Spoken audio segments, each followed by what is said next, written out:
Welcome to Not Milk Never Milk. Subscribe if you're lactose intolerant. In this video, I will explain how to make a Roblox hat. First, you'll need to understand the fundamental requirements for creating a three-dimensional accessory. This includes familiarizing yourself with the appropriate software for modeling and texturing your design. We'll then go through the process of uploading your creation to Roblox Studio, ensuring it's correctly set up. Finally, I'll guide you on preparing your model for submission to the Roblox marketplace, covering all essential steps for a smooth review process. Designing your hat begins with choosing the right three-dimensional modeling software, like Blender, to sculpt your unique vision.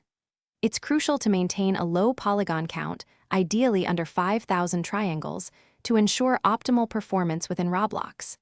Next, you'll create a clear UV map, which is essential for efficiently applying textures to your model's surface.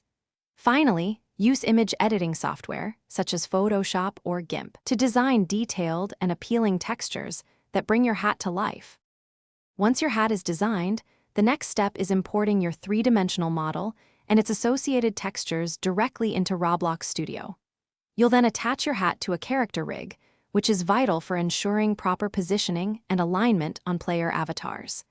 Carefully adjust the hat scale and orientation to guarantee it fits various avatar body types correctly and looks great. Finally, thoroughly test your hat in diverse game environments within Studio to confirm its functionality and appearance. The final stage involves submitting your creation. First, carefully review Roblox's comprehensive accessory guidelines to ensure your hat meets all necessary compliance standards. Next, prepare all required files, including your three-dimensional model, texture maps, and any essential metadata. You will then submit your completed hat through the Creator Dashboard for official approval by the Roblox moderation team.